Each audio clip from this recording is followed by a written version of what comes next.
ക്ഷണിക്കുകയാണ്. എന്നോട് സിജി മാഡം പറഞ്ഞത് 1 മണിക്കൂർ നിങ്ങളോട് സംസാരിക്കാനാണ്. വിനായകൻ എന്നോട് പറഞ്ഞത് 40 മിനിറ്റ് സംസാരിക്കാനാണ്. അപ്പം ഞാൻ വിചാരിച്ചൊരു 50 മിനിറ്റ് സംസാരിക്കാൻ എൻ്റെ ഇടയിൽ വെച്ചിട്ട് നിങ്ങൾ ക്ഷമിച്ചിരിക്കുമോ? ഒന്ന് നോക്കാം അല്ലേ? ശരിയാകുവാണെങ്കിൽ ക്ഷമിച്ചിരിക്കാം. ഏതായാലും നിങ്ങൾ ഇത്രയും യാത്രയിൽ വന്നിരിക്കുന്നു. ചില കാര്യങ്ങൾ നമുക്ക് ചർച്ച ചെയ്യാം, ഡിസ്കസ് ചെയ്യാം, കേൾക്കാം. അതാണ് ഉദ്ദേശിക്കുന്നത്. നമുക്ക് ഇതുവരെയും വളരെ ഗൗരവമായ ചില ചിന്തകൾ നമ്മൾ കേട്ടു. ഉദാഹരണത്തിന് ശരിക നമ്മളെല്ലാവരെയും ഇൻസ്പയർ ചെയ്തുകൊണ്ട് പറഞ്ഞു അല്ലേ?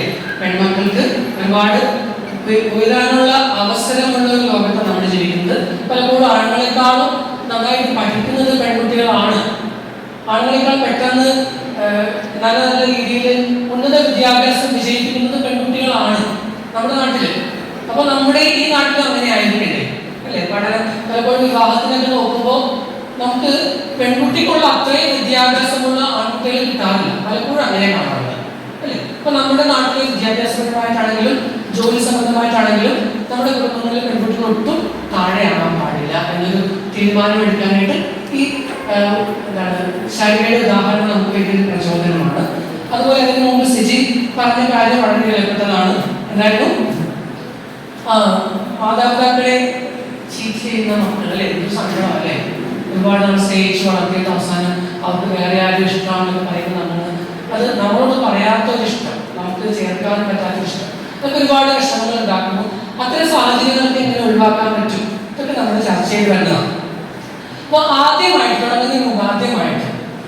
നമുക്ക് നമ്മുടെ കൂടെയുള്ള നമ്മുടെ മരുമകളുണ്ട്, പിന്നെ മകള് വന്നിട്ടുണ്ട് അല്ലെ? നമ്മുടെ അമ്മ മരുമകളാണെങ്കിൽ അമ്മ വേറെ വീട്ടിലല്ലേ, അവർ വന്നിട്ടില്ലല്ലോ, അമ്മമാരവിടെയല്ലോ. നമ്മുടെ അമ്മ ഉണ്ടെങ്കിൽ 4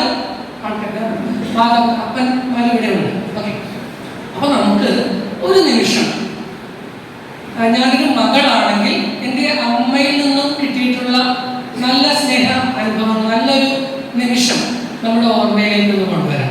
മകളാണെങ്കിൽ എൻ്റെ അമ്മ എന്നോട് ചെയ്തിട്ടുള്ള, അല്ലെ അമ്മയെ കുറിച്ചുള്ള നല്ലൊരു സ്നേഹമുള്ള, നല്ലൊരു സന്തോഷമുള്ള ഓർമ്മ മകളാണെങ്കിൽ. അമ്മയാണെങ്കിൽ സ്വന്തം മകളെ കുറിച്ചുള്ള നല്ലൊരു, നമുക്കറിയാലോ പല കുടുംബങ്ങളിലും ഭർത്താവുണ്ട്, ആൺമക്കളൊക്കെ ഉണ്ടെങ്കിലും ഒരു അമ്മയ്ക്ക് ചിലപ്പോൾ കൈത്താങ്ങാകുന്നത്, ഒരു സഹായത്തിന് കൂടെ നിൽക്കുന്ന ഒരു കാര്യം പറയാൻ പലപ്പോഴും പെൺമക്കളായിരിക്കും ഉണ്ടാവുക. ചിലപ്പോൾ നമ്മൾ അത്രയും വാല്യൂ ചെയ്തില്ലെങ്കിൽ പോലും അവരാണ് പല കാര്യങ്ങളിലും കൂടെ ഉണ്ടാവുക അല്ലേ? അപ്പോൾ പെൺമകൾ എന്ന നിലയിൽ നമുക്ക് നല്ലൊരു ഓർമ്മ എന്താണ് അതൊന്ന് മനസ്സിലേക്ക് കൊണ്ടുവരാം. ഇനി മരുമകളാണെങ്കിൽ മരുമകളെ കുറിച്ച് നമുക്ക് ചില നല്ല ഓർമ്മകൾ ഉണ്ടാവില്ലേ? നല്ല കാര്യങ്ങൾ ഉണ്ടാവില്ല, നല്ലൊരു മകളായിരിക്കില്ലേ വന്നത്? അങ്ങനെ എന്തെങ്കിലും ഉണ്ടെങ്കിൽ അത് മനസ്സിലേക്ക് കൊണ്ടുവരാം. അതുപോലെ അമ്മായിയമ്മ ആണ് നമ്മുടെ കൂടെ ഉള്ളതെങ്കിൽ അമ്മായിയമ്മയെ കുറിച്ചും എന്തെങ്കിലും നല്ല ഓർമ്മകൾ നമ്മുടെ ഓർമ്മയിൽ കൊണ്ടുവരാനായിട്ട് ശ്രമിക്കാം. അങ്ങനെ നല്ലൊരു പ്ലസന്റ് ആയിട്ടുള്ള ഒരു കാര്യം നമുക്കൊന്ന് മനസ്സിലേക്ക് കൊണ്ടുവരാം. എല്ലാവർക്കും കിട്ടിയോ എന്തെങ്കിലും? എന്നെ നോക്കിക്കോണോ? കിട്ടിയോ? കിട്ടിയൊക്കെ നല്ലൊരു ഓർമ്മ, നല്ലൊരു സന്തോഷമുള്ളൊരു കാര്യം, ഓർക്കാൻ സന്തോഷമുള്ള കാര്യം ഓർമ്മയിൽ വന്നവരൊന്ന് കൈവക്കെ നോക്കട്ടെ. 5 പേര് 6 പേര് കിട്ടിയവരെ കൈവക്കെട്ടാ. എല്ലാവരും കൈവക്കേണ്ടി ബാക്കി നമുക്ക് മുന്നോട്ട് പോകാൻ പറ്റുള്ളൂ. നോക്കട്ടെ, നല്ലൊരു ഓർമ്മ അമ്മയെ കുറിച്ച്, നല്ലൊരു ഓർമ്മ അമ്മയെ കുറിച്ച്, നല്ലൊരു ഓർമ്മ മകളെ കുറിച്ച്, നല്ലൊരു കാര്യം, നല്ലൊരു ചിന്ത. ബാക്കിയുള്ളവരില്ലേ? കിട്ടിയിട്ടില്ലേ? മരുമകളെ കുറിച്ച്, അമ്മായിയെ കുറിച്ച് ഏതെങ്കിലും വരണം. ഒരു നല്ല ഓർമ്മ എന്നെ കുറിച്ചല്ല, അമ്മയെ കുറിച്ച്, മകളെ കുറിച്ച്. ഓക്കെ, അപ്പോ ഇത് നിങ്ങൾക്ക് എളുപ്പമായിരുന്നോ പ്രയാസമായിരുന്നോ? ഓർത്തെടുക്കാനായിട്ട് എളുപ്പമായിരുന്നു. അപ്പൊ ഇത്രയും പേർക്ക് സമയം എടുത്തല്ലോ. കുറെ പേർക്ക് ഇതുവരെ കിട്ടിയിട്ടില്ല. അത് കൈവക്കാൻ മടിയുണ്ടായിരുന്നു. ഒരു ഗ്രൂപ്പിലൊക്കെ കൈവക്കും, എല്ലാവരും എന്നെ നോക്കും, അങ്ങനെ ഒരു ചിന്തയൊക്കെ ഉണ്ടാവും അല്ലേ? അപ്പൊ ഞാൻ ചോദിക്കട്ടെ, നിങ്ങളോട് ഞാൻ ചോദിച്ചത് നിങ്ങളുടെ അമ്മായിയമ്മയുടെ കുറ്റം ഓർക്കാമോ? അങ്ങനെയാണ് ചോദിച്ചെങ്കിലോ, അമ്മായിയമ്മയുടെ കുറ്റം, ഒരു കുറ്റം ഒന്ന് ഓർക്കാമോ? ഓർത്തവരൊന്ന് കൈവക്കാമോ? എന്നാണ് പറഞ്ഞെങ്കിൽ എന്ത് സംഭവിച്ചത് അറിയില്ല, ചിലപ്പോൾ ആരും കേൾക്കില്ല. ഇവിടെ നാട്ടിലെ ആരും അങ്ങനെ കുറ്റങ്ങൾ നോക്കുന്നവരല്ല. മരുമകളുടെ ഒരു കുറ്റം ഒന്ന് ഓർക്കാൻ പറഞ്ഞെങ്കിൽ എങ്ങനെയുണ്ടായത്? ഇല്ലല്ലേ, കുറ്റങ്ങളൊന്നുമില്ല, നല്ല മരുമകളാണ്. സ്വന്തം അമ്മയുടെ ഒരു പോരായ്മ, ഒരു കുറ്റം ഓർക്കാൻ പറഞ്ഞെങ്കിലും ഓർമ്മ വരുമായിരുന്നോ? സ്വന്തം മകളുടെ എന്തെങ്കിലും, മകള് വന്നേക്കുവാ, ഇപ്പൊ ഈ സമയത്ത് കുറ്റങ്ങളൊന്നും നോക്കില്ല, എന്നാലും മകളെ കുറിച്ച് എന്തെങ്കിലും കുറ്റം ഓർക്കാൻ പറഞ്ഞു. അപ്പൊ നമുക്ക് എന്താണ് എളുപ്പം? ഒരു കുറ്റം ഓർക്കാനാണോ ഒരു നല്ലത് ഓർക്കാനോ ആണോ എളുപ്പം? അത് നിങ്ങൾ പറഞ്ഞു, ആത്മാർത്ഥമായിട്ട് പറഞ്ഞു. ഏതാണ് എളുപ്പം? നല്ലത് ഓർക്കാൻ എളുപ്പം. കുറ്റം ഓർക്കാൻ ഭയങ്കര പറയാം, അതിന്റെ ബുദ്ധിമുട്ടാണല്ലേ, കുറെ സമയം കാണും. അങ്ങനെയാണോ തിരിച്ചാണോ? തിരിച്ചാണോ? ഞങ്ങളുടെ നാട്ടിലൊക്കെ ആളുകൾക്ക് കുറ്റം ഓർക്കാനാണ് എളുപ്പം. ഞാൻ ജനിച്ചത് കൊച്ചിയിലാണ്, പള്ളുരുത്തി. പിന്നെ ഞങ്ങൾ പെരുമ്പാവൂർ പോയി. എന്റെ നാട് പെരുമ്പാവൂരാണ്, ഞാൻ താമസിക്കുന്ന കളമശ്ശേരിയിലാണ്. ഈ 3 സ്ഥലങ്ങളിലും ആളുകൾക്ക് കുറ്റം ഓർക്കാനാണ് എളുപ്പം. നല്ലത് ഓർക്കാനായിട്ട് കുറച്ച് സമയമെടുക്കും, പതുക്കെ നല്ല ഓർമ്മ വരും എന്നല്ല. മനുഷ്യർക്ക് പൊതുവെ നല്ല കാര്യങ്ങളും നമുക്ക് നമ്മുടെ മനസ്സിലേക്ക് എപ്പോഴും വരാറുള്ളത് സന്തോഷമുള്ള കാര്യങ്ങളാണോ, ആ കാര്യങ്ങളുടെ ഓർമ്മകളാണോ, സങ്കടമുള്ള കാര്യങ്ങളുടെ ഓർമ്മകളാണോ? രണ്ടും വരാറുണ്ട്. വന്നു കഴിഞ്ഞാൽ കൂടുതൽ നിൽക്കുന്നത്, വന്നു കഴിഞ്ഞിട്ടുണ്ടെങ്കിൽ പോകാതെ ചില ആൾക്കാർ വീട്ടിൽ വന്നവരും പോകില്ല എന്ന് പറഞ്ഞാൽ വരാം. വന്നാലും നിങ്ങൾ പോവാതെ കുറെ നേരം മനസ്സിലിരിക്കുന്നത് സന്തോഷമുള്ള കാര്യങ്ങളാണോ, സങ്കടമുള്ള കാര്യങ്ങളാണോ? സന്തോഷമുള്ള കാര്യങ്ങൾ. അപ്പൊ ഈ ഒരു സങ്കടമുള്ള കാര്യങ്ങൾ മനസ്സിലേക്ക് വരാനും വന്നാലും പിന്നെ അത് ഓർത്തിരിക്കാൻ. പണ്ട് ഈ ചാർലി ചാപ്ലിന്റെ കഥ പറഞ്ഞേ, ഒരു ഇതുപോലത്തെ പ്രസംഗത്തിൽ ചാർലി ചാപ്ലിന്റെ കഥ പറഞ്ഞു. ആ കഥ എങ്ങനത്തെ കഥയായിരുന്നു? സന്തോഷമുള്ള കഥയായിരുന്നു. ചിരിക്കാൻ അറിയാമോ? കേട്ടിട്ടുണ്ടോ? ചാർലി ചാപ്ലിൻ പഴയ ഒരാളാണ്, ഇങ്ങനെ ചിരിപ്പിക്കുന്ന ഒരു ഹാസ്യ നടനായിരുന്നു. അപ്പോ സന്തോഷമുള്ള കഥ വന്നപ്പോഴേക്കും എല്ലാവരും ചിരിച്ചു, എല്ലാവരും അടിപൊളിയായിട്ട് ചിരിച്ചു. അപ്പൊ അയാൾ എന്ത് ചെയ്തു? വീണ്ടും ആ കഥ ഒന്നുകൂടി പറഞ്ഞു. അപ്പൊ ആൾക്കാർ എന്ത് ചെയ്തു? ഒപ്പിച്ച് ചിരിച്ചു, ഒരുവിധം ഒപ്പിച്ച് ചിരിച്ചു, വീണ്ടും റിപ്പീറ്റ് ചെയ്യുന്നത്. അപ്പൊ അയാൾ ഇരിക്കണമല്ലോ, മൂന്നാമത് ഒന്നുകൂടി ആ കഥ പറഞ്ഞു. അപ്പൊ എല്ലാവരും മുഖം വളരെ വാടി, നമ്മൾ വളിച്ചു പോയി എന്നൊക്കെ പറയും, അങ്ങനെ എഴുതിച്ചു. അപ്പൊ ആർക്കും ചിരി വരുന്നില്ല. അങ്ങനെ ഇടപ്പോഴേക്ക് ഇദ്ദേഹം ചോദിച്ചു, നിങ്ങളെന്താ ആരും ചിരിക്കാത്ത? നിങ്ങൾ സന്തോഷമുള്ള കാര്യം മൂന്നാമത് പറഞ്ഞപ്പോഴേക്കും നിങ്ങൾ സന്തോഷം പോയി, പക്ഷെ സങ്കടമുള്ള കാര്യങ്ങളാണ് നമ്മൾ പിന്നെ ഓർക്കൂലേ എന്നൊക്കെ നമ്മൾ ചോദിച്ചു. ശരിയല്ലേ? സന്തോഷമുള്ള കാര്യങ്ങളാണോ സങ്കടമുള്ള കാര്യങ്ങൾ നമ്മൾ പിന്നെ ഓർക്കുന്നത്? ഏതാണ്? മനുഷ്യർ പൊതുവെ അങ്ങനെയാണ്. അപ്പൊ നമുക്ക് ഈ സന്തോഷങ്ങളെ ഓർക്കാനും ചിന്തിക്കാനും, അച്ഛൻ പറഞ്ഞു നല്ല കാര്യങ്ങൾ നമ്മൾ പ്രകടിപ്പിക്കാറില്ല, സ്നേഹം പ്രകടിപ്പിക്കാറില്ല, നല്ലത് പറയാറില്ല.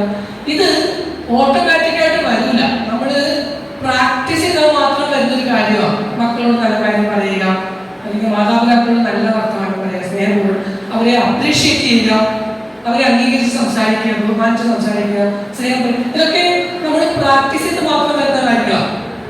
അപ്പൊ ഞാൻ ആദ്യം പറഞ്ഞു, നിങ്ങൾ നേരെ ഇരിക്കാമോ? നന്നായിട്ട് ഇരിക്കാമോ? എല്ലാവരും നേരെ ഇരിക്കുന്നത് റെഡിയായിട്ട് ഇരിക്കാമോ? നമുക്ക് ഓർക്കാൻ എഴുതുന്ന മതി, ഇരുന്നാൽ മതി. നമുക്ക് നല്ല ഒരു കാര്യം നമ്മൾ ആദ്യം പറഞ്ഞതുപോലെ ഒന്ന് ഓർമ്മയിലേക്ക് കൊണ്ടുവരാം. ഓക്കെ, നിങ്ങൾ പതുക്കെ ഒന്ന് കണ്ണ് അടച്ചു, നിങ്ങളുടെ കണ്ണുകളൊക്കെ ഒന്ന് അടച്ചോളൂ. ഓർക്കാൻ വേണ്ടിയാണ് കണ്ണടയ്ക്കാൻ പറഞ്ഞത്. എന്നിട്ട് പതുക്കെ നിങ്ങൾക്ക് ഒരു സമാധാനമായിട്ട് ഇരിക്കുമല്ലേ?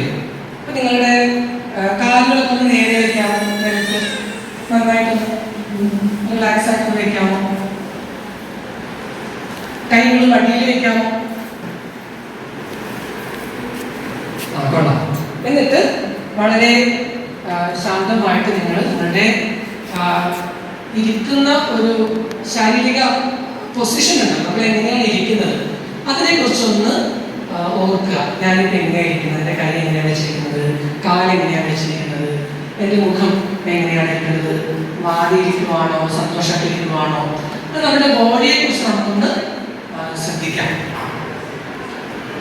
നമ്മൾ കേൾക്കുന്ന ശബ്ദങ്ങളൊക്കെ ഒന്ന് ശ്രദ്ധിക്കാം. ഒരു നിമിഷം ശാന്തമായി നമ്മൾ കേൾക്കുന്ന ശബ്ദങ്ങൾ, ഫാനിന്റെ ശബ്ദം ഒന്ന് സ്വസ്ഥമാണ്.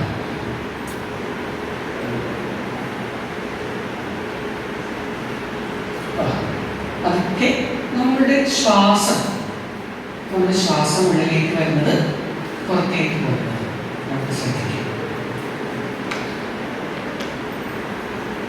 അമ്മമാരാണെങ്കിൽ അമ്മമാർക്ക് ഓർക്കാം, ഈ ശ്വാസമാണ് ഞാൻ ആദ്യം എൻ്റെ മകൾക്ക് കൊടുത്തത്.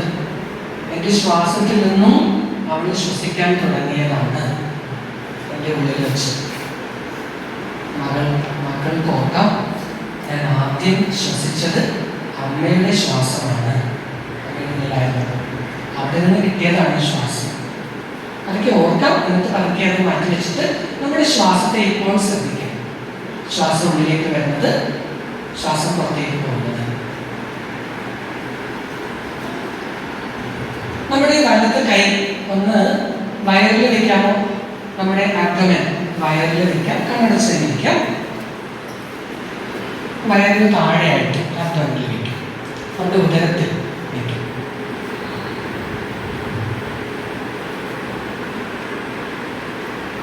അമ്മമാർക്ക് ഒരു നിമിഷം ഓർക്കാവുന്നതാണ്, എൻ്റെ മകൾ കുറേ നാൾ ഇവിടെ ഉണ്ടായിരുന്നതാണല്ലോ.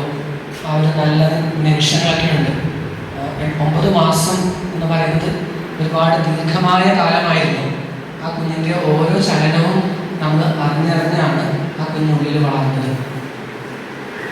ഇവിടെ നിന്ന് പോയ മകൾ തിരിച്ചു വന്നവരും ഇവിടെയുള്ള മകൾക്കും ഇപ്പോൾ നമുക്കൊരു കുഞ്ഞുണ്ടെങ്കിൽ നമ്മുടെ ആ ഒരു ഓർമ്മയെ മനസ്സിലേക്ക് കൊണ്ടുവരാം.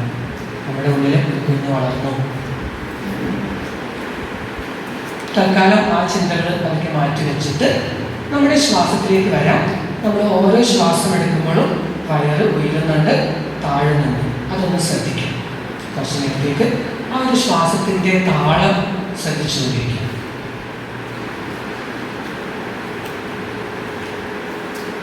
അങ്ങനെ ശ്രദ്ധിക്കുമ്പോൾ നമ്മുടെ മനസ്സ് പതുക്കെ സ്വസ്ഥമാകും, ശാന്തമാകും. ചിന്തകളൊക്കെ വരുന്നുണ്ടാകും. അതൊക്കെ പതുക്കെ മാറ്റി മാറ്റി വിട്ടിട്ട് ഇപ്പോൾ കുറച്ച് നേരം നമുക്ക് ഈ ഒരു കാര്യം മാത്രം ചെയ്താൽ മതി. എന്താണത്? ശ്വാസം അകത്തേക്ക് വരുന്നത്, പുറത്തേക്ക് പോകുന്നത്, വയറ് ഉയരുന്നത്, താഴുന്നത്.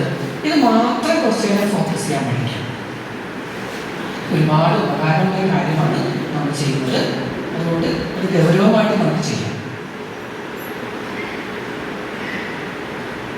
ഓരോ ശ്വാസവും ഉള്ളിലേക്ക് വരുന്നു, പുറത്തേക്ക് പോകുന്നു, വയറ് ഉയരുന്നു, താഴുന്നു. അത് മാത്രം അങ്ങനെ ശ്രദ്ധിച്ചുകൊണ്ടിരിക്കും.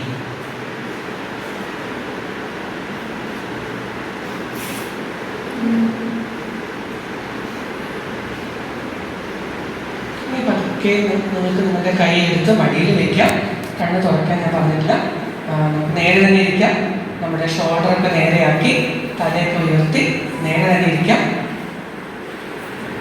നമ്മൾ കൈകൾ മടിയിൽ വയ്ക്കുക. 2 കാലിലും കൈകൾ വേറെ വേറെയായിട്ട് മടിയിൽ വയ്ക്കുക.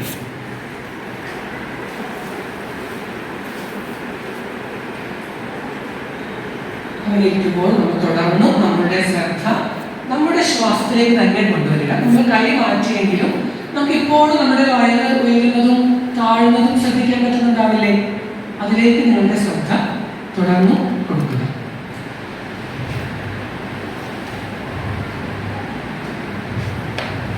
ശ്വാസം ഉള്ളിലേക്ക് വരുന്നു, പുറത്തേക്ക് പോകുന്നു. ഇത് മാത്രം. വേറെ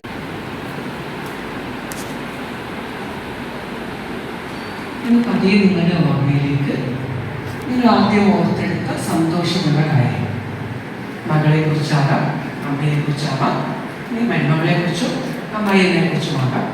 നിങ്ങൾ ഓർത്തെടുത്ത ഒരു കാര്യം, സന്തോഷം തന്ന ഒരു കാര്യം, ഓർക്കാൻ ഇഷ്ടമുള്ള നല്ലൊരു ഓർമ്മ, അത് മനസ്സിലേക്ക് കൊണ്ടുവരിക. അത് വീണ്ടും ഓർക്കുക, റീപ്ലേ ചെയ്യുക മനസ്സിലേക്ക്. ആ സംഭവം ഒന്നുകൂടി അതിലൂടെ കടന്നു പോകണം.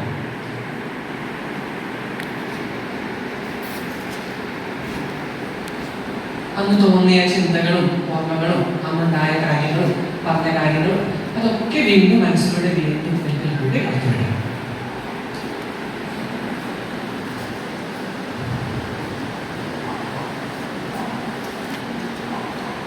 അങ്ങനെ ചെയ്യുമ്പോൾ നമുക്ക് ഇപ്പം എന്താണ് ഫീൽ ചെയ്യുന്നത്? നമുക്ക് നമ്മുടെ മകളോട് അല്പം കൂടി ഒരു അടുപ്പമോ സ്നേഹമോ തോന്നുന്നുണ്ടോ? അമ്മയോട് അല്പം ഒരു കണക്ഷൻ ഫീൽ ചെയ്യുന്നുണ്ടോ? എന്താണ് അത് ഓർക്കുമ്പോൾ എനിക്ക് ഇപ്പോൾ ഫീൽ ചെയ്യുന്നത്? അതിനെക്കുറിച്ചൊക്കെ ഒന്ന് അവബോധത്തിലേക്ക് വരാം. ഇപ്പം നമ്മളോട് കണക്ട് ചെയ്യാം. എന്താണ് ഇപ്പോൾ എനിക്ക് അത് ഓർക്കുമ്പോൾ നടക്കുമ്പോൾ ഫീൽ ചെയ്യുന്നത്? നമ്മുടെ ബോഡിയിൽ എന്താണ്, നമ്മൾ കുറച്ച് ചിലപ്പോൾ ലൈറ്റ് ആയിട്ടുണ്ടാവും, ഒരു പിടുത്തമൊക്കെ വിട്ടിട്ടുണ്ടാവും, ഒന്ന് ശാന്തമായിട്ടുണ്ടാവും, ഒരു കുളിർമയോ ഒരു എനർജിയോ ഒക്കെ തോന്നുന്നുണ്ടാവും. നമുക്ക് എന്താണ് നമ്മുടെ ഉള്ളിൽ തോന്നുന്നത്? അത് അല്പം ഒന്ന് ശ്രദ്ധിക്കാം.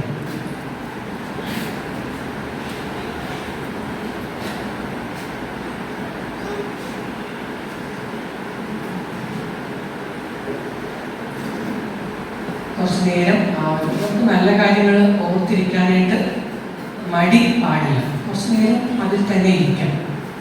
നല്ലൊരു ഓർമ്മയും അതിൻ്റെ ഒരു സന്തോഷവും മനസ്സിൽ വെച്ചുകൊണ്ട് അല്പനേരം അതിൽ തന്നെ ഇരിക്കാം.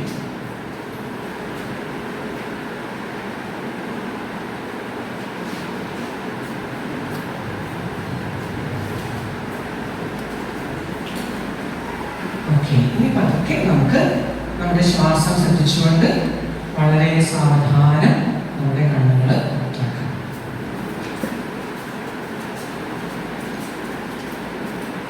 ഓക്കെ, അപ്പോൾ നിങ്ങളെല്ലാവരും വളരെ ശാന്തമായി സ്വസ്ഥമായി അടക്കത്തോടെ ഇരുന്ന് നല്ല ബ്യൂട്ടിഫുൾ ആയിട്ട് ചെയ്യുന്നുണ്ടായിരുന്നു. അപ്പൊ അതിന് ആദ്യം നിങ്ങൾക്ക് ഒരു ക്ലാപ്പ്, ഞാൻ ക്ലാപ്പ് ചെയ്തിട്ട് നിങ്ങൾ എല്ലാവരും ഒന്ന് ക്ലാപ്പ് ചെയ്യാമോ? നിങ്ങൾ നല്ല കാര്യങ്ങൾ ഓർത്തു എന്ന് ഞാൻ വിചാരിക്കുന്നു. ഏറ്റവും പുറകിലവരെ കേൾക്കാമോ? കേൾക്കാമല്ലോ? ശബ്ദം കൂടുതലാണോ? അല്പം കൂടുതലാണോ? കുഴപ്പമില്ല, കൂടുതലാണെങ്കിൽ പറയാം കേട്ടോ. അപ്പോ നിങ്ങൾ ഓർത്തെടുത്ത നല്ല കാര്യങ്ങൾ ആർക്കെങ്കിലും ഒന്നോ രണ്ടോ പേർക്ക് പറയാൻ ആഗ്രഹമുണ്ടോ? പറയാനായിട്ട് പറ്റുമോ? എന്തെങ്കിലും ഓർത്തെടുത്ത സന്തോഷമുള്ള കാര്യം പറയാൻ ഇഷ്ടമുണ്ടെന്ന് തോന്നുന്നുണ്ടെങ്കിൽ, പറയാൻ ധൈര്യമുണ്ട്, പറയാൻ തോന്നുന്നുണ്ടെങ്കിൽ ഒന്ന് കൈ കാണിക്കാമോ? നിങ്ങൾ ഓർത്ത സന്തോഷമുള്ള കാര്യം. അത് അമ്മേനെ കുറിച്ചായിരിക്കാം, മകളെ ഓർത്ത് നോക്കിയേ. എൻ്റെ അമ്മേനെ കുറിച്ച് നല്ലൊരു കാര്യം ഈ സംസ്കൃതത്തിൽ പറയാനായിട്ടൊരു അവസരം കിട്ടുക. എൻ്റെ മകളെ കുറിച്ച് നല്ല കാര്യം പറയാനായിട്ട് ഈ ഒരു ആളുകളുടെ മുമ്പിൽ അവസരം കിട്ടുമോ? നോക്കട്ടെ, ആർക്കെങ്കിലും അങ്ങനെ പറയാനൊരു ഒരു കോൺഫിഡൻസ് തോന്നുന്നുണ്ടോ? ഒന്നും നോക്കണ്ട, തെറ്റ് ശരിയെന്ന് നോക്കണ്ട, നമ്മൾ പറയുക അല്ലേ? ആർക്കും പറയാൻ പറ്റും? നിങ്ങൾക്ക് വരാമോ? എനിക്ക് ഏറെ സന്തോഷം തോന്നിയ നിമിഷമാണ്. ഞാൻ വിചാരിക്കുന്നതിനേക്കാളും എൻ്റെ മക്കൾ, മരുമക്കളാണ് എനിക്ക് മക്കൾ, ആ രണ്ട് മക്കളും എന്നെ കരുതുന്നുണ്ട്. അതാണ് എനിക്ക് ഈ ജീവിതത്തിൽ. എൻ്റെ ഹസ്ബൻഡ് മരിച്ചിട്ട് 8 വർഷവും. എനിക്ക് ആ കുറവ് നിർത്തുന്നത് എൻ്റെ ഈ രണ്ട് മക്കളാണ്. അതുകൊണ്ട് എനിക്ക് അച്ഛൻ പറഞ്ഞപ്പോൾ തന്നെയുണ്ട്, എൻ്റെ കുടുംബത്തിൽ ഞങ്ങൾ കുറ്റങ്ങളുണ്ട്. എന്താ വെച്ചാൽ പെൺമക്കളായാലും മരുമക്കളായാലും അവിടെ ഏറ്റവും പ്രധാന ക്ഷമയെന്ന പുണ്യമാണ്. അത് ഞങ്ങൾക്ക് 3 പേർക്കും ഉണ്ട്, എൻ്റെ മക്കൾക്കും ഉണ്ട്. അതുപോലെ വന്നു കയറിയ എൻ്റെ 2 മരുമക്കളല്ല, ഞാനവരെ മരുമക്കളായിട്ടല്ല കുട്ടികൾ, ഞാൻ എൻ്റെ മക്കളെ പോലെ അവരും എന്നെ അതുപോലെ തന്നെയാണ് സ്വീകരിച്ചിരിക്കുന്നതും. ഇന്നീ നിമിഷം വരെ അവരെന്നെ കരുതുന്നതും. ഇപ്പോൾ ഹസ്ബൻഡ് മരിച്ചിട്ട് 8 വർഷമെങ്കിലും സങ്കടങ്ങളില്ലെങ്കിൽ സങ്കടം വരുമ്പോൾ ഞാൻ പറയും, അവർ കാണുമ്പോൾ എന്നെ വിശ്വസിപ്പിക്കും. എങ്കിലും എൻ്റെതായ സങ്കടങ്ങളുണ്ടല്ലോ, അത് ഞാൻ ഒറ്റയ്ക്ക് ഈശ്വരനോട് പറഞ്ഞു.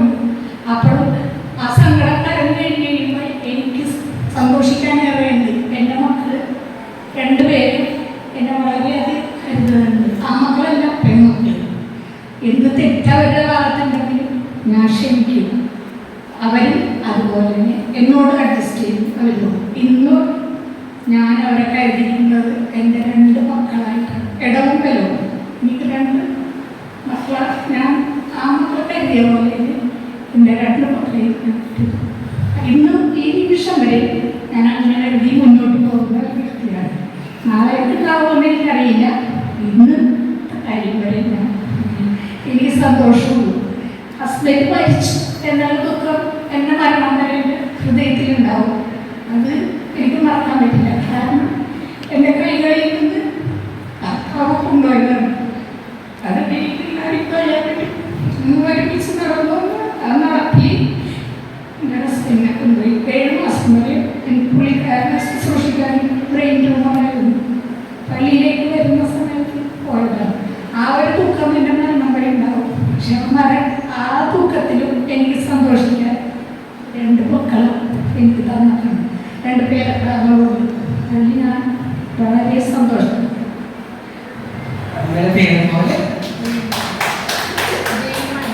ജെയിൻ മാനുവൽ നിങ്ങൾക്ക് എല്ലാവർക്കും അറിയാം. നിങ്ങൾ കണ്ടിട്ടാണോ?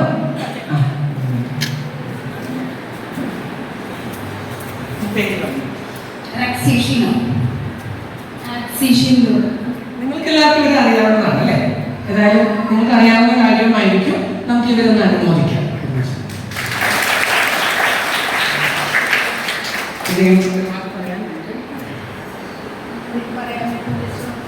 Okay, thank you. കാര്യമായിട്ടുള്ളൊരു ഷെയറിങ് അല്ലെങ്കിൽ നിങ്ങൾ മനസ്സിലൊരു ചെറിയൊരു ഓർമ്മയാണെങ്കിലും നിങ്ങൾക്ക് പറയാം. സന്തോഷമുള്ള കാര്യം ആർക്കെങ്കിലും പറയാൻ തോന്നുന്നുണ്ടോ? അങ്ങനെ മുന്നോട്ട് വന്നതിനാണ് ഞാൻ ഏറ്റവും കൂടുതൽ ക്ലാപ്പ് ചെയ്തത് കേട്ടോ. നല്ലൊരു ധൈര്യപൂർവ്വം എൻ്റെ അനുഭവം എല്ലാവർക്കും പ്രചോദനമായി കേട്ടപ്പോൾ നമ്മളെപ്പോഴും കേൾക്കുന്ന കാര്യമാണ്, വന്നു കയറുന്ന മോളെ സ്വന്തം മകളെ പോലെ സ്നേഹിക്കണം, കടന്നു ചെല്ലുന്ന വീട്ടിലെ അമ്മയെ സ്വന്തം അമ്മയെ പോലെ സ്നേഹിക്കണം. ഇത് കേൾക്കാത്ത ആരെങ്കിലും ഉണ്ടാകുമോ ഇവിടെ? ഇന്ന് ഞങ്ങൾ വരുമ്പോൾ ഞാൻ എൻ്റെ കൂടെയുള്ള ഒരു ഞങ്ങളുടെ ആശ്രമത്തിലുള്ള അച്ഛനുമായി സംസാരിക്കുകയാണ്. അച്ഛൻ ഈ വിഷയത്തിൽ എനിക്കൊരു മെസ്സേജ് കൊടുക്കാമെന്ന് പറഞ്ഞപ്പോൾ അച്ഛൻ വേഗം പറഞ്ഞു, ഇതെല്ലാ വീട്ടിലുള്ള കാര്യമാണ്. ശരിയല്ലേ? എല്ലാ വീട്ടിലും മകളുണ്ട്, എല്ലാ വീടുകളിലും മിക്കവാറും മരുമകളും അമ്മായിയൊക്കെ ഉണ്ടാവും. ഞാൻ പണ്ടൊക്കെ ഇങ്ങനെ വലിയ കാര്യമായിട്ട് പ്രസംഗിക്കുമായിരുന്നു. എന്താണ്? കടന്നു വരുന്ന മരുമകളെ സ്വന്തം മകളെ പോലെ സ്നേഹിക്കണമെന്നൊക്കെ ഇങ്ങനെ ഭയങ്കര പറയുമായിരുന്നു. എൻ്റെ വീട്ടിൽ കാര്യങ്ങൾ വന്നപ്പോഴാണ് എനിക്ക് മനസ്സിലായത് അത്ര എളുപ്പമൊന്നുമല്ല. 2 പേരുടെയും ഭാഗത്ത് അമ്മയ്ക്കും എളുപ്പമല്ല, മകൾക്കും എളുപ്പമല്ല എന്നൊക്കെ എനിക്ക് ഇപ്പൊ ഞാൻ സൂക്ഷിച്ചിട്ടാണ് പറയുന്നത്. അപ്പൊ അത്ര എളുപ്പമല്ലാത്ത കാര്യമാണ് അവരുടെ കുടുംബത്തിൽ ചെയ്യുന്നത്. തീർച്ചയായും നിങ്ങളെ അനുമോദിക്കുന്നു. എന്തെങ്കിലും ഒരാളുണ്ട്. ഞാൻ പറയുന്ന കഥകളെക്കാളും നല്ല കഥകൾ നിങ്ങൾക്കുണ്ടാവും. കാരണം ഞാനേ ഒരു 15 വയസ്സായപ്പോൾ വീട്ടിൽ ഇറങ്ങി പോകുന്ന ആളാണ്. പിന്നെ വീട് കണ്ടിട്ടില്ല, അധികം അമ്മായിമാരെ കണ്ടിട്ടില്ല, മരുമക്കളെ കണ്ടിട്ടില്ല. ഇവർ തമ്മിലുള്ള അടി കാണാനുള്ള ഭാഗ്യം എനിക്ക് കിട്ടിയിട്ടില്ല. എന്ത് രസമെന്നറിയാമോ? ഭർത്താവ് ഇങ്ങനെ മാറി നിൽക്കുന്നു, ഇവർ 2 പേരും കൂടി ഇങ്ങനെ സിനിമയിൽ മാത്രമൊക്കെ ഇതൊക്കെ കണ്ടിട്ട് കേട്ടിട്ടുള്ളൂ. നിങ്ങൾ സ്ഥിരം കേൾക്കുന്ന ആൾക്കാരൊക്കെ അല്ലേ? ഇല്ല, നിങ്ങൾ വഴക്കൂടാറില്ല. എന്നാൽ ഇതുപോലത്തെ വിഷയങ്ങൾ നിങ്ങളുടെ വീട്ടിലും അപ്പുറത്തെ വീട്ടിലൊക്കെ ആയിട്ട് ഒരുപാട് നല്ല കാര്യങ്ങളും പ്രശ്നങ്ങളൊക്കെ നിങ്ങൾക്കറിയാം. അപ്പോൾ നല്ല അനുഭവം, ചെറിയൊരു നല്ല അനുഭവത്തിന് നിങ്ങളുടെ അനുഭവങ്ങൾക്ക് വലിയൊരു വിലയുണ്ട്. ആരാണ്? ഒരാളുണ്ട്.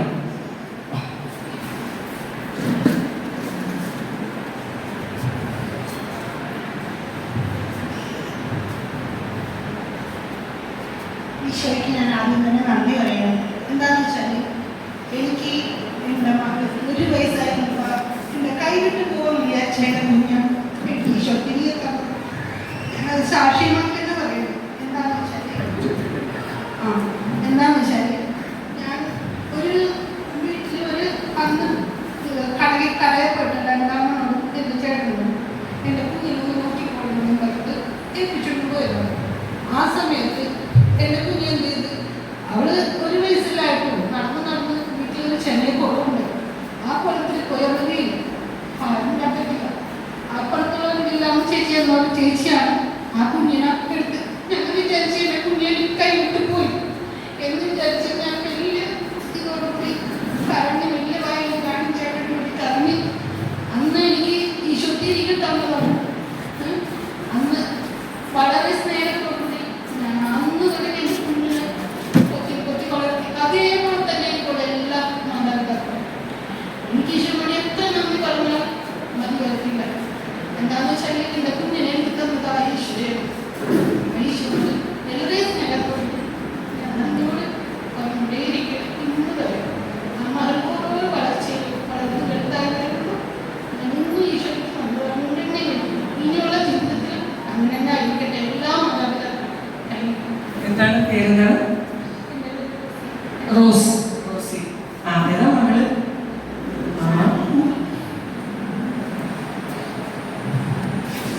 ഇപ്പോഴാണ് നമ്മുടെ ശാരികയുടെ അല്ലേ, ശാരിക അല്ലേ, ശാരികയുടെ അമ്മേനെ ഇതാ കണ്ടത് റോസി. അപ്പൊ നമുക്ക് രണ്ടുപേർക്കും ഒരു ക്ലാപ്പ് കൊടുത്താലോ?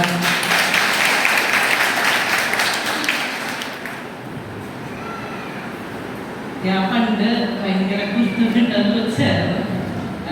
ആക്ച്വലി അച്ഛൻ പറഞ്ഞപ്പോൾ ഞാൻ ആദ്യം ഓർമ്മ വന്നത് അന്ന് ഈ ചെറിയ കുട്ടിയായിരുന്നപ്പോൾ എൻ്റെ ഒരു കുഞ്ഞു വീടായിരുന്നു. ഒരു റൂമും ഒരു കുഞ്ഞു അടുക്കളയുള്ള പഠിക്കുന്ന സൈഡിലുള്ള ഒരു കുഞ്ഞു ഷെഡ്. അപ്പം ഞാൻ അതിൻ്റെ ഒരു ചെറിയ കട്ടനോട് കൂടി നിന്ന് ആടും. അപ്പം ഞാൻ വീണു, കട്ടൻ കൊട്ടി താഴെ വീണു. ആ സമയത്ത് അപ്പനും അമ്മയും ഇതിനോട് നോക്കി ചിരിക്കുമായിരുന്നു. അപ്പൊ എനിക്ക് ദേഷ്യം വന്നു. ദേഷ്യം വന്നിട്ട് ഞാൻ അമ്മനെ അപ്പനെ നോക്കിയപ്പോൾ നിങ്ങൾ ദുഷ്ടരാണ്, ഞാൻ വീണിട്ട് നിങ്ങൾ എന്നെ കളിയാക്കി ചിരിക്കുമായിരുന്നു എന്ന് ചോദിച്ചാൽ വഴക്ക് പറയുന്നു. പക്ഷെ ആ സമയത്ത് രണ്ടുപേർക്കും ഭയങ്കര സങ്കടം വന്നു. എന്നുവെച്ചാൽ എൻ്റെ കൈയും കാലം പൊട്ടിയിട്ടുണ്ടായിരുന്നു. ചെറിയൊരു ഹൈറ്റിൽ നിന്ന് വീണെങ്കിലും ആ ഒരു തരത്തില് എനിക്ക് നടക്കാൻ പറ്റില്ല. അപ്പൊ എന്താണ് പറയുന്നത്, ഒരു മകളെ, എത്ര മക്കളാണുള്ളത്? 2 പേരാണല്ലേ, അനിയനുണ്ട്. മകളെ വളർത്തി നല്ല നിലയിൽ എത്തിച്ച റോസി അമ്മയ്ക്കും, അതുപോലെ നല്ല രീതിയിൽ വളർന്ന് നല്ല നിലയിലെത്തിയ ശാരികയ്ക്കും നമുക്ക്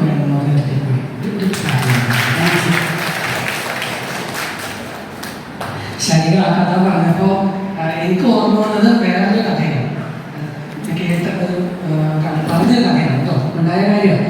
അതായത് വീട്ടിൽ വെച്ച് ചെറിയ മകളാണ്, 3 വയസ്സുണ്ടാവും കൊച്ചു. അമ്മ കസേരയിൽ, അമ്മ എന്ന് വെച്ചിട്ടുണ്ടെങ്കിൽ മരുമകളാണ്, വീട്ടിൽ കയറുന്ന മരുമകളാണ്. മരുമകള് കസേരയിലേക്ക് ഇരിക്കാൻ വന്നപ്പോഴേക്കും കൊച്ചു തമാശക്ക് എന്ത് ചെയ്തു, കസേര വെച്ച് വലിച്ചപ്പോ ഈ അമ്മ നിലത്ത് വീണു. ഓക്കെ, ഈ അമ്മ നിലത്ത് വീണപ്പോ അമ്മായിയമ്മ അടുക്കളയിൽ നിന്ന് വരുമ്പോഴാണ് ഈ സംഭവം കാണുന്നത്. ഇത് വീട് കണ്ടിട്ട് അമ്മായിയമ്മ നന്നാക്കാൻ പൊട്ടി ചിരിച്ചു. ആ വീഴ്ചയും ഇത് കണ്ടിട്ട് അമ്മായിയമ്മ ചിരിച്ചു. ഈ മോള് വീട്ടിൽ വന്ന മോളാണല്ലോ, വീട് ചിരിയൊക്കെ നോക്കുമ്പോ അമ്മായിയമ്മ ചിരിക്കാൻ കണ്ടു. എഴുന്നേറ്റ് വന്നു, മോൾക്കിട്ട് നല്ലൊരടി കൊടുത്തു. ഓക്കെ, പിന്നെയാണ് കാര്യങ്ങൾ കോംപ്ലിക്കേറ്റഡ് ആണ്. ഈ എന്താണ് അടിച്ചതിന്റെ കാരണം എന്താണെന്ന് അറിയാമോ? എന്താ അടിച്ചത്? എന്താ കാരണം? വേദനിച്ചിട്ടാണോ? വീണിട്ട് കാര്യത്തൊന്നും പറ്റിയില്ല. പക്ഷെ അമ്മായിയമ്മ ചിരിച്ചു. അപ്പൊ നാണക്കേടായിപ്പോയി, ബുദ്ധിമുട്ടായിപ്പോയി. മനസ്സിലായോ? അത് പിന്നെ ഭയങ്കര പ്രശ്നമായി. ഭർത്താവ് കോംപ്ലിക്കേറ്റഡ് ആയി, സൈഡ് പിടിച്ചു, അത് ഇത് മൊത്തം ഭയങ്കര വേറെ ലെവലിലേക്ക് പോയി. നോക്കി, ചെറിയ പല കാര്യങ്ങളിലാണ്, കുഞ്ഞു കുഞ്ഞു കാര്യങ്ങളിലല്ലേ നമ്മുടെ വീട്ടിലെ വഴക്കുകൾ ഇങ്ങനെ വന്നത് വലിയ പ്രശ്നമാണത്. കാരണം എന്താ? മനസ്സിൽ നമുക്ക് എന്തൊക്കെ പറഞ്ഞാലും ഈ ചിരി സ്വന്തം അമ്മയാണ് ചിരിച്ചതെങ്കിലോ, സ്വന്തം അമ്മയാണ് വീണ്, അമ്മ ചിരിച്ചു, ഞാനും ചിരിച്ചു, എല്ലാവരും ചിരിച്ചു, അങ്ങോട്ട് പോയനെ. അപ്പോ നമുക്കത് അത്ര എളുപ്പം വരുന്നൊരു കാര്യമല്ലേ എന്താണ് ഭർത്താവിന്റെ അമ്മ അല്ലെങ്കിൽ മകന്റെ ഭാര്യ അത് സ്വന്തം പോലെ കാണുക എന്ന് പറയുന്നത് സ്വാഭാവികമല്ല. അതങ്ങനെ എളുപ്പം കിട്ടുന്ന സാധനമൊന്നുമല്ല. അത് വെറുതെ വരില്ല. എന്താ കാരണം നിങ്ങൾക്കറിയാമോ?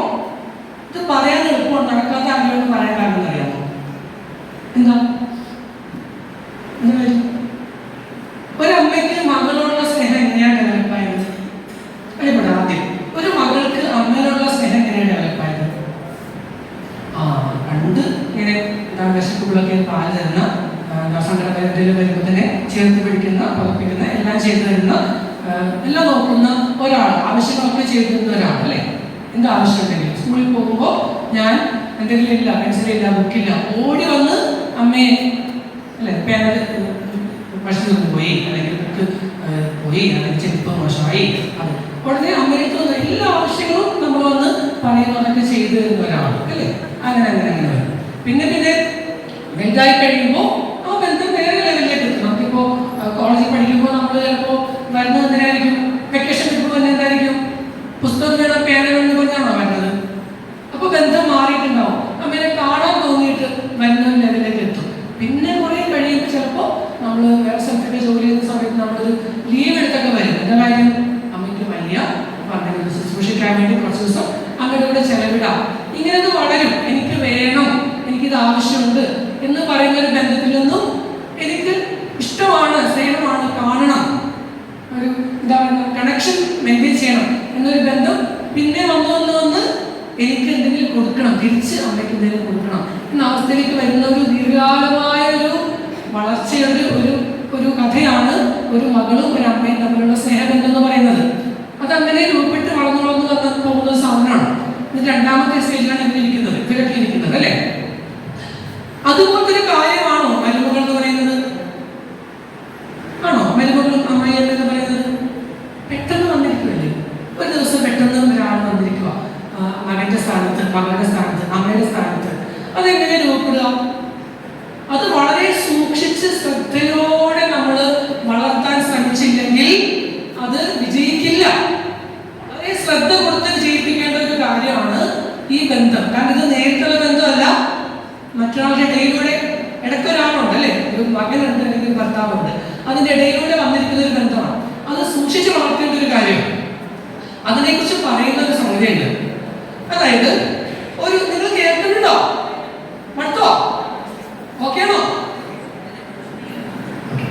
ഒരു സ്നേഹബന്ധം വളർത്തണമെങ്കിൽ നമുക്ക് 3:1 എന്ന് പറയുന്ന ഒരു ഇക്വേഷൻ ആവശ്യമുണ്ട്. എന്താണ് മലയാളത്തിൽ പറഞ്ഞാൽ 3:1, 3 കൊടുത്താൽ 1 കിട്ടും എന്ന് പറയില്ലേ? അങ്ങനെയുള്ള ഒരു ഇക്വേഷൻ, ഒരു എന്താ പറയുക, ഇക്വേഷൻ എന്താ പറയുക അറിയില്ല, അങ്ങനെയുള്ള ഒരു കണക്ക് നമുക്ക് ആവശ്യമുണ്ട്. എന്താണ് ഈ 3:1 എന്ന് പറയുന്നത്? നമ്മൾ ആദ്യം പറഞ്ഞില്ലേ, നല്ലത് നമ്മൾ കാണും, തെറ്റും കാണും, ശരിയല്ലേ? അമ്മയിലും കാണും, മകളിലും നല്ലത് കാണും, തെറ്റും കാണും. നമ്മൾ ഏതായിരിക്കും നമുക്ക് പെട്ടെന്ന് പറയാൻ തോന്നുക? നല്ലതിനെ കുറിച്ച് പറയും, തെറ്റുകളുടെ അതിനെ കുറിച്ച് പറയും, ശരിയല്ലേ? എല്ലാം തുറന്ന് പറയണ്ടേ അല്ലേ? തെറ്റുകളുടെ പറഞ്ഞു കൊടുക്കണ്ടേ അല്ലേ? തെറ്റുകളുടെ നമ്മൾ പറഞ്ഞു കൊടുക്കും, നല്ലത് കാണുമ്പോഴും പറഞ്ഞു കൊടുക്കും. ഏതായിരിക്കും കൂടുതൽ കാണുക? ഏതായിരിക്കും കൂടുതൽ കാണുക? ഏതായിരിക്കും കൂടുതൽ പറയാൻ ചാൻസ് ഉള്ളത്? അപ്പൊ ഇക്വേഷൻ എങ്ങനെയാണ്? 3:1 എന്ന് വെച്ചാൽ 3 നല്ല കാര്യങ്ങൾ നമുക്ക് പറയാനോ ചെയ്യാനോ സാധിച്ചാൽ നമുക്ക് ഒരു ബുദ്ധിമുട്ടുള്ള കാര്യവും പറയുകയും ചെയ്യുകയും ചെയ്യാം. ഇതാണ് ഇക്വേഷൻ. ഒരു ബന്ധം വളരണമെങ്കിൽ 3:1 എന്നുള്ള ഒരു കണക്ക് അവിടെ അത്യാവശ്യം. ഇത് ഭയങ്കര ശാസ്ത്രമാണ് കേട്ടോ, ഞാൻ ഉണ്ടാക്കിയൊന്നുമല്ല. ഇത് യൂറോപ്പിൽ ഒരുപാട് പഠനങ്ങളിലൂടെ ഉണ്ടായ ഒരു ശാസ്ത്രമാണ്. ഒരു അമ്മയും മരുമകളും തമ്മിൽ, ഒരു ഭാര്യയും ഭർത്താവും തമ്മിൽ ഒരു പുതിയ ബന്ധം നല്ല രീതിയിൽ വളർന്നു വരണമെങ്കിൽ മിനിമം 3:1 എന്ന ഒരു കണക്ക് നമുക്ക് ആവശ്യമുണ്ട്. മനസ്സിലാവുന്നുണ്ടോ? നിങ്ങളുടെ കണക്ക് എങ്ങനെയായിരിക്കും? 3 നല്ല കാര്യങ്ങൾ പറഞ്ഞ് സ്നേഹവും സന്തോഷവും കൈമാറിയ ശേഷം ഒരു മോശമായ തെറ്റിപ്പോയൊരു കാര്യവും പറയുന്ന രീതിയിലാണോ പോകുന്നത്? അതോ 1:1 നമ്മളൊക്കെ കുഴപ്പം നല്ലത് ഞാൻ പറയാറുണ്ട്, കുറ്റം കണ്ട കുറ്റം പറയണ്ടേ, നല്ലത് നല്ലത് ഞാൻ പറയും. എന്ത് വെച്ചു ഉറപ്പായിട്ടും ആ ബന്ധം തകർന്നു പോകും, നെഗറ്റീവായി പോകും. ഇത് മരുമകളന്മാര് മാത്രമല്ല, മക്കളോടും അങ്ങനെ തന്നെയാണോ? മക്കളോട് നമുക്ക് കുറ്റം പറയാം, പക്ഷെ എന്ത് ചെയ്യണം?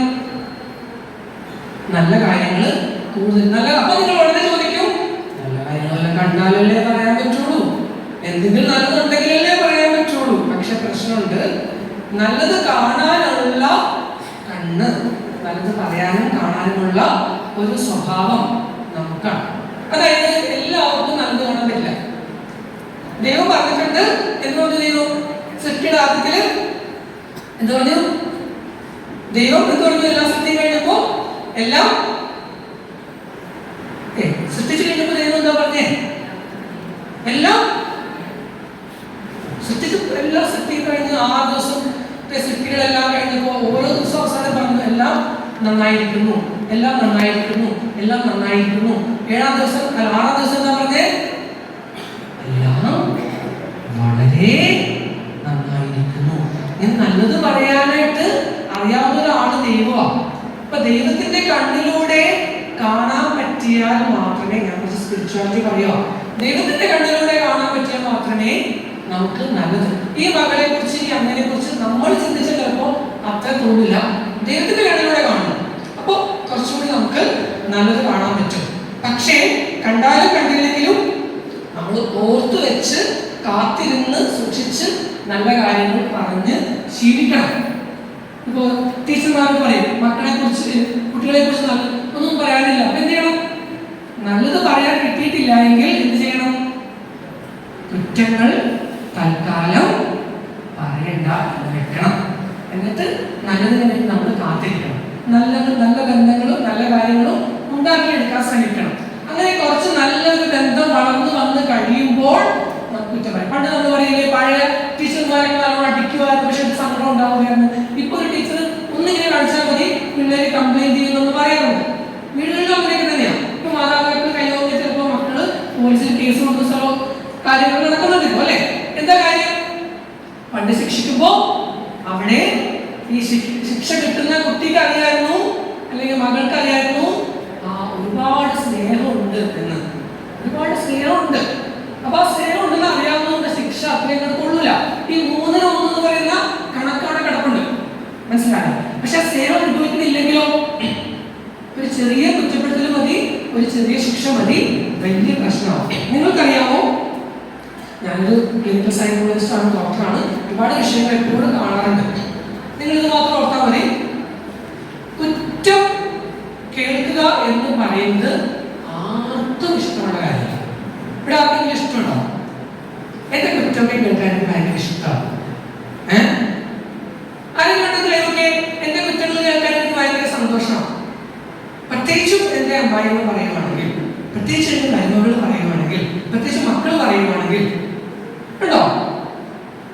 അപ്പൊ കുറ്റങ്ങൾ കേൾക്കാൻ നമുക്ക് പൊതുവെ ഇഷ്ടമല്ല.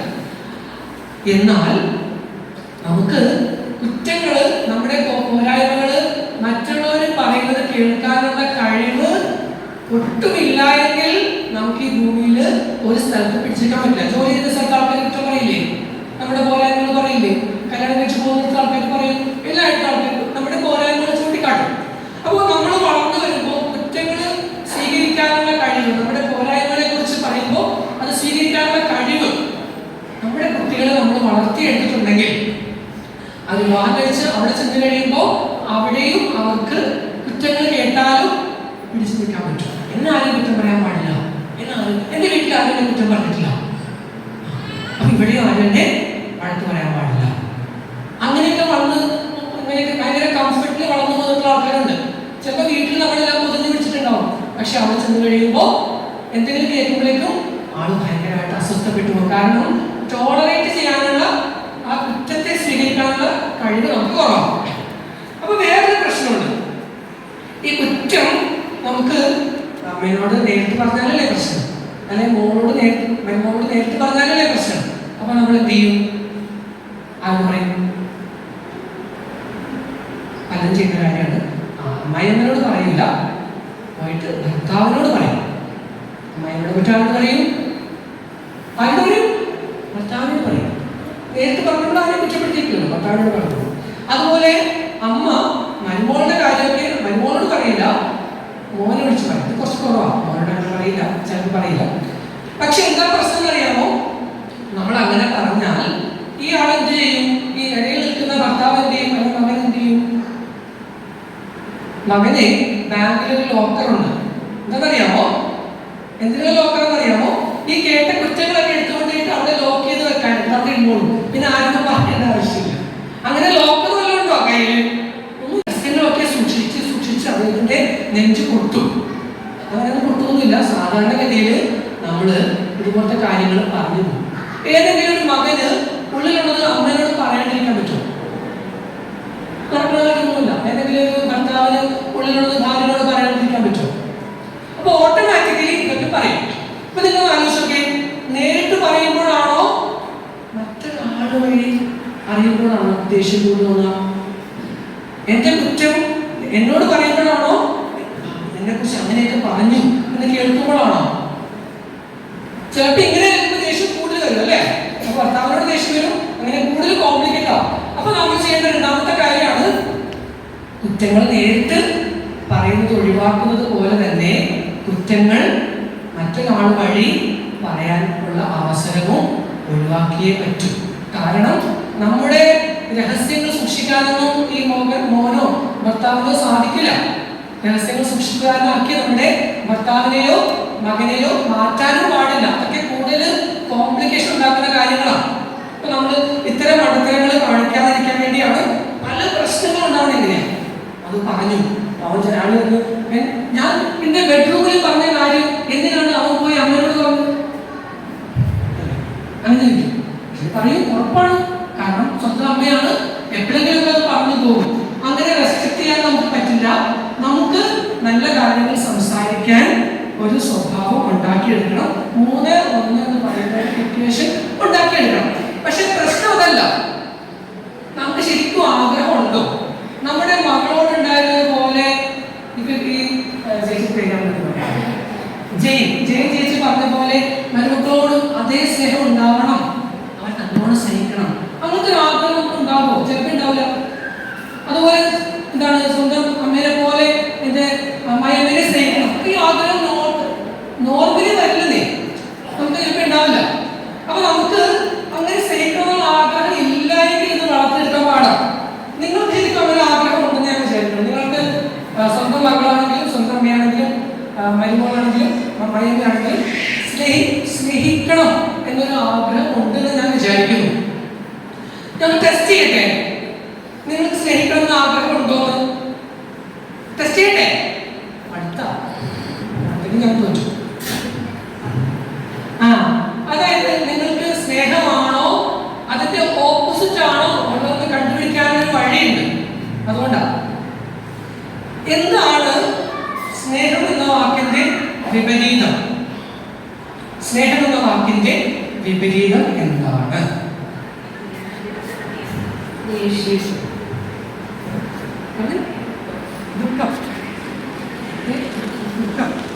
എന്താണ് സ്നേഹം എന്ന വാക്ക് വിപരീതം?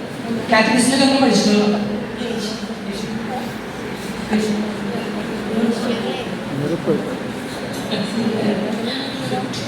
കാറ്റഗറിസിൽ പഠിച്ചിട്ടില്ല. എന്താണ്? ഇല്ല. ഇതാണ് സ്നേഹത്തിന്റെ എന്താണ്?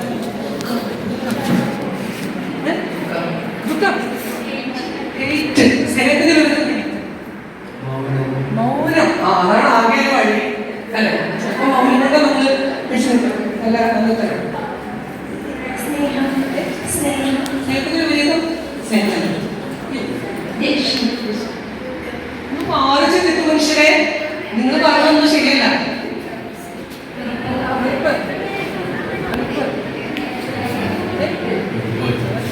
കാറ്റഗറിസം പഠിച്ച ആരാണ് ഉള്ളത്? സ്നേഹത്തിന്റെ വിപരീതം വേണ്ട, നിങ്ങൾ കാണിക്കേണ്ടതാണ്. ഞാൻ ഇങ്ങോട്ടൊന്നും വന്നില്ലല്ലോ, അവിടെ ഫുള്ള് വെറുപ്പ്. സ്നേഹത്തിന്റെ വിപരീതം ഉണ്ടോ? വ്യക്തമായ ഉണ്ടോ? നമ്മള് ഈ സ്നേഹത്തെ കുറിച്ച് കാറ്റഗറിസം പഠിച്ചൊരു വാക്കുണ്ട്. സ്നേഹത്തിന് എന്താണ് വിളിക്കുന്നത്? വേറൊരു വാക്കുണ്ട്. സ്നേഹം എന്ന പുണ്യത്തിന് വിളിക്കുന്ന പേരെന്താ? അതും അറിയില്ലേ? ഉപവീതി കേട്ടിട്ടുണ്ടോ? ഉപവി കേട്ടിട്ടുണ്ടോ? ഇത് പഠിക്കാറില്ലേ? ഉപവീതി കേട്ടിട്ടുണ്ടോ? ഉപവി എന്ന പുണ്യം കേട്ടിട്ടുണ്ടോ? അതാണ് സ്നേഹം. ഇതിന്റെ ഓപ്പോസിറ്റ് എന്താ? ഇനി ആർക്കെങ്കിലും പറയാമോ? ഉപവിയുടെ ഓപ്പോസിറ്റ് എന്താണ്? അയ്യോ, എല്ലാം സെയിം ആണ്. ഒരാളില്ലേ? നിങ്ങളെല്ലാവരും എഴുന്നേക്കണ്ട, എല്ലാവരും എഴുന്നേക്കണ്ട. ആവശ്യമുള്ള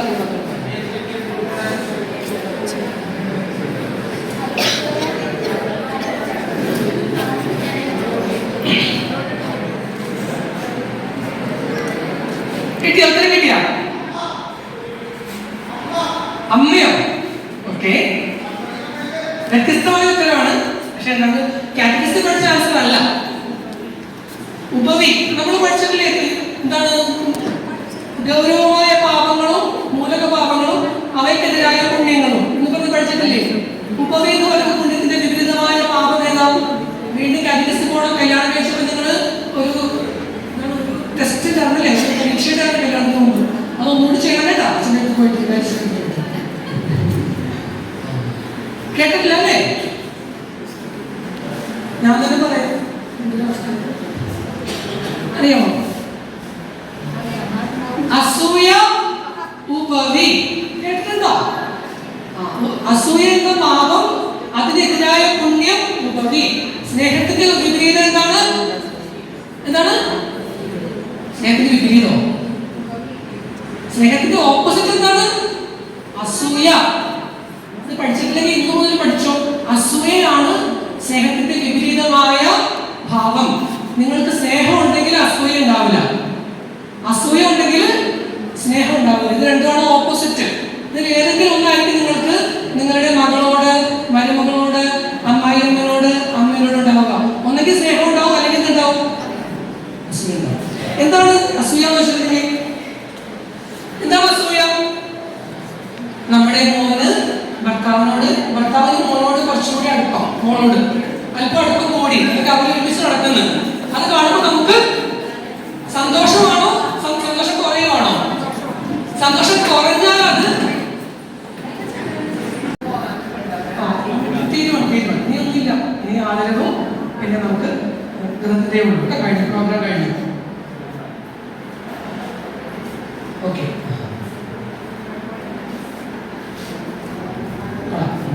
അപ്പൊ ഞാൻ ഈ പുസ്തകങ്ങളൊന്ന് പരിചയപ്പെടുത്തിയിട്ട് വൈൻഡപ്പ് ചെയ്യുവാണ്.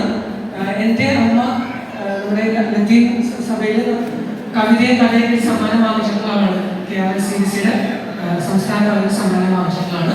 അമ്മ എഴുതിയ പുസ്തകമാണിത്. പുസ്തകത്തിന്റെ പേര് സ്നേഹസ്പന്ദനങ്ങൾ എന്നാണ്. ഈ പുസ്തകം ഒരു അമ്മയുടെ അനുഭവങ്ങളിൽ നിന്ന് മകൾക്ക് പറഞ്ഞു കൊടുക്കുന്ന കാര്യങ്ങളാണ്. ഒരമ്മ ഭർത്താവിന്റെ വീട്ടിൽ പോയി കഴിയുമ്പോൾ, പിന്നെ ഒരു കുഞ്ഞുണ്ടാവും, കുഞ്ഞ് വയറ്റിലുള്ളപ്പോൾ, ചെറിയ കുഞ്ഞിനെ വളർത്തുമ്പോൾ, അത് കൗമാരപ്പെടുത്തുന്നത്, അങ്ങനെ ഓരോ സ്റ്റേജിൽ ഓരോ സ്റ്റേജിലും എങ്ങനെയാണ്, എന്തൊക്കെയാണ് അനുഭവങ്ങളിലൂടെ നമുക്ക് പറഞ്ഞു തരുന്ന നല്ലൊരു പുസ്തകമാണ്. വായിക്കാൻ രസമുള്ള പുസ്തകമാണ്. അപ്പോൾ ഞാൻ ഈ പുസ്തകത്തിൻ്റെ ഒരു 40 കോപ്പി ഇവിടെ കൊടുത്തിട്ടുണ്ട്. അപ്പോൾ അമ്മ ഞാൻ വാങ്ങിച്ചപ്പോൾ അമ്മ വേണ്ടി ഫ്രീ ആയിട്ട് കൊണ്ടുവരാനാണ് പറഞ്ഞിട്ടുള്ളത്. അത് നിങ്ങൾക്ക് ഇതുപോലെ ചെയ്യാം. ഇവിടെ മറ്റേ ഇടവകയിൽ വന്നിട്ടുള്ളവർക്ക് അത് സ്വീകരിക്കാം. ആദ്യം എത്ര മാത്രമേ ഉള്ളൂ. പുറത്തു പോയി വന്നിട്ടുള്ളവർക്ക് ആദ്യം കൊടുക്കാം, മറ്റുള്ളവർക്കും ബാക്കിയുള്ളത് സ്വീകരിക്കാം കേട്ടോ. സ്നേഹസ്പന്ദനം എന്നാണ് പുസ്തകത്തിന്റെ പേര്. ഇപ്പൊ ഞാൻ ചുരുക്കുകയാണ്. നമുക്ക് എന്താ പറയുന്നത്, നമ്മുടെ മകളെയും മരുമകളെയും ഉൾക്കൊള്ളാനും അതുപോലെ അമ്മയെയും അമ്മായിയമ്മയെയും സ്വീകരിക്കാനും നമ്മുടെ മനസ്സിലുള്ള മുറിവുകൾ അല്ലെങ്കിൽ വിഷമങ്ങളൊക്കെ മാറ്റി വെച്ചിട്ട് സ്നേഹത്തിലേക്ക് വരാനായിട്ടും നമുക്ക് എല്ലാവർക്കും സാധിക്കട്ടെ. നിങ്ങൾക്ക് എല്ലാവർക്കും സ്നേഹപൂർവ്വം ആശംസിക്കുന്നു.